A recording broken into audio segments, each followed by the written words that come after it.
Carowinds has become one of America's biggest coaster destinations. It hasn't always been this way. The park has changed ownership 3 times over the last 49 years, the most recent one coming in 2006. That was when Cedar Fair bought all the Paramount parks. Since then, Carowinds has built some awesome coasters, but there are still a lot of relics from the past. Today, let's break these coasters down, not by quality, but by quantity. Let's find out which one of these is the tallest, fastest, longest, best paced, and we'll rank them up based on prime ride time. These are the coasters of Carowinds, by the numbers.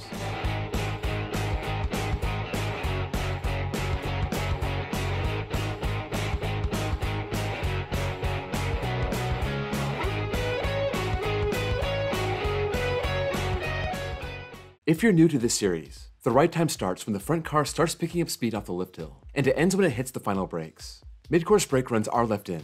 These will extend the ride time, but they will also hurt the pacing. For launch coasters, the ride time starts as soon as the train starts moving. With the help of Google Maps and the Pythagorean theorem, I'm able to take the lift hill, the station, and the brakes out of the overall length, so the number you see on the screen will not match RCDB. Before we start, if you can drop this video a like, I'd appreciate it. It helps out the video and the channel. In 14th place with 18 seconds is Wilderness Run, an E&F Miler kiddie coaster. The smallest coaster in the park is, of course, last in ride time. These are some of the better kids coasters. If you're familiar with Canyon Blaster at Magic Mountain, it's basically the same thing. They're more than your basic oval.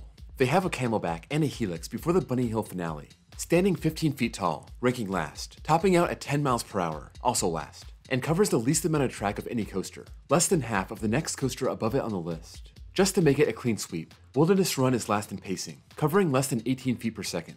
In 13th place with 29 seconds is Kitty Hawk, a Vekoma Hang and Bang.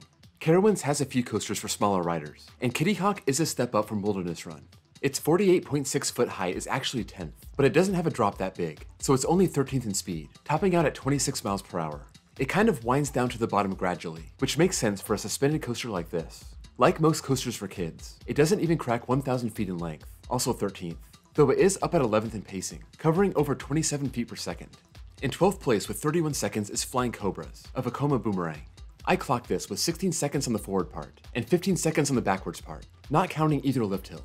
The length on the boomerangs is also interesting to calculate. You have to take the length and double it, but take out the upward part of the lift hills. At 116.5 feet tall, it's third in the park. You only hit that top height if you're in the front or the back, so that stat is a little misleading. It's 8th in speed, 7th in length, and all the way up at 3rd in pacing. You won't find too many coasters that have stats in the top, middle, and bottom of these different categories, but Flying Cobras in Carowinds does exactly that. In 11th place with 33 seconds is Carolina Cyclone, an Aero Looper. The world's first 4-inversion coaster opened in 1980, and it's pretty basic. Drop, 2 loops, 2 corkscrews, a helix, and you're done. It stands 95 feet tall, but its drop is only 65 feet, so it ranks 9th. Also 9th in speed and pacing, and 10th in length. It was good for what it was in 1980, and it's still enjoyable today. But when it comes to the stats, it's living in the 9, 10, 11 range, and that makes sense. In 10th place with 34 seconds is Woodstock Express, a PTC family wooden coaster. Very interesting to see this rank above some of the extreme coasters in the park, but this little wooden coaster is actually kind of a long ride. It's second to last in height, just 38.6 feet, but that 35 miles per hour top speed is actually good for 10th place. Carowinds has a lot of slow rides, what can I say? Like the other family coasters, this doesn't crack 1,000 feet in prime ride track, ranking 12th, and it also comes in 12th in pacing, just milliseconds behind Kitty Hawk. Those slow turnarounds really kill the pacing and extend the ride time, and especially for a kid's ride, there's nothing wrong with that. These Woodstock Express wooden coasters are some of the best rides for smaller kids. In 9th place with 35 seconds is Vortex, a B&M stand-up. One of the earliest B&Ms is also one of their smallest, a very basic layout with 2 inversions plus some turns. 90 feet tall isn't too bad, and that's good for 6th in the park. And it's one of 3 coasters at Carowinds that hit a top speed of 50 miles per hour, tied for 5th. It's right in the middle of the pack in length and pacing, ranking 8th. In 8th place with 43 seconds is Afterburn, a B&M invert. We have a big 8-second jump from 9th to 8th, and a much bigger B&M from Vortex to Afterburn. It only has 23 feet on Vortex, in 5th place, but the extra 12 miles per hour puts it up in 3rd place. Afterburn may be a shorter B&M invert, but with over 2,300 feet of prime ride track, it's 5th place in the park. It's also known for being an intense and relentless ride, but I was surprised to see its pacing is only 4th, a little less than a foot per second slower than Flying Cobras. It does slow down a little bit on the airtime hill over the station, and that could hurt the overall number. In 7th place with 46 seconds is Nighthawk, a Vekoma Flying Dutchman. Nighthawk is actually 2 feet taller than Afterburn, good for 4th in the park. And we don't have a stat for the actual drop, so I'm not sure how big it actually is. With the riders in the flying position, it has more of a gradual drop, so it's 11 miles per hour behind Afterburn, but still ranks 4th. It's not the longest ride, but it clears 2,000 feet of track, good for 6, and this has nearly identical pacing to Vortex, edging it out by 1/10 of a foot per second for 7th place. In 6th place with 48 seconds is Carolina Gold Rusher, an Aero mine train. This has a lot of non-prime track. It has a long lead up into the first lift hill, and 2 lift hills I had to take out. So of the original 2,397 feet, I took out 773 feet of track. It's left with over 1,600 feet, still good for 9th place. It stands 43 feet tall, down in 12th, and its 30-mile-per-hour top speed is 11th. It takes a while to get moving off the lift hills, but it covers ground halfway decent for a mine train, coming in at 33.8 feet per second, ranking 10th. In 5th place with 51 seconds is Hurler, a terrible wooden coaster. I got a problem with this ride, it's no secret. It has long drawn-out turns and very shallow hills, but just looking at the stats alone, it's not bad. In fact, that bad layout helps the stats. The train never really slows down, so it's up at 5th in pacing. Its 83-foot height puts it right in the middle in 7th, and it's one of those 50-mile-per-hour coasters, tied for 5th place. This is a long ride that seems to go on forever, and a 4th place finish in length backs that up. In 4th place with 57 seconds is Ricochet, a Mock Rides Wild Mouse. This is a compact park mouse, so it doesn't have that big drop to start, like you'll see on Apple's Apple at King's Dominion.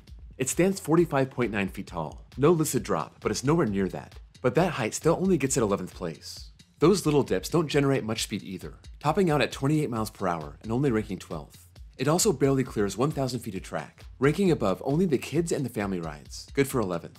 Sometimes we see the Wild Mouse coasters get all the way up to 1st or 2nd in ride time, just because of how slow they are, and it's not unusual to see them have worse pacing than the kiddie coasters. I'm happy to report that Ricochet is only 2nd to last in pacing, beating Wilderness Run by a full 0.3 feet per second. In 3rd place with 59 seconds is Fury 325, a B&M Giga.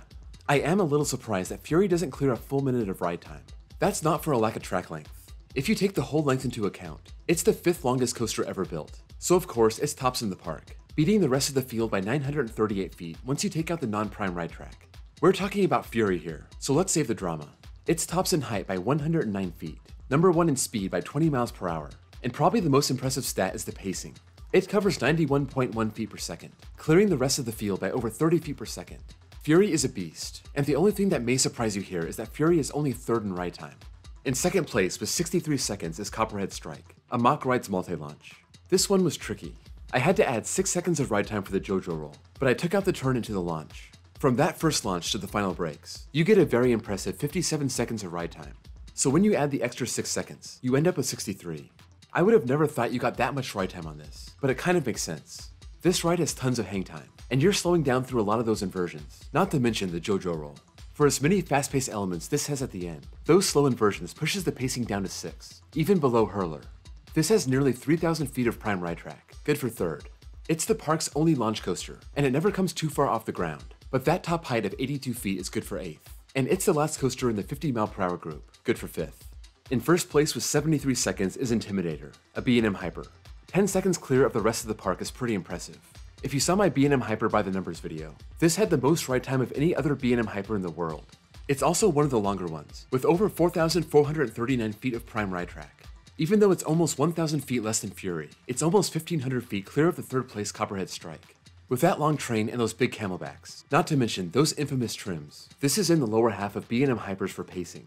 But for Carowinds, that speed talks, and it's an easy 2nd place, 5 feet per second ahead of Flying Cobras. Speaking of speed, it tops out at 75 miles per hour, 20 behind Fury, but 13 ahead of Afterburn, and its 211-foot drop is alone on an island in 2nd, 109 feet behind Fury, but almost 100 feet taller than Flying Cobras. That's a wrap for the coasters of Carowinds, by the numbers. If you have any thoughts on the stats here, sound off in the comments below. Did anything here surprise you, or confirm something you thought you already knew? I was surprised by how impressive Flying Cobras was, just in terms of its rankings in the park, even having better overall pacing than Afterburn. I also didn't think Copperhead Strike gave so much ride time. This is a ride that impressed me this year, with that variety of elements and forces it offers, and knowing you get over a full minute of ride time makes me like it even more. If you enjoyed this video, be sure to drop a like, and if you're new here, give me a sub, and check out my By the Numbers playlist for more videos in this format. Also, check out my links below for my Discord server, and my 2nd channel where I post copyright-free off-ride footage. Thank you all for watching, and I'll see you all next time.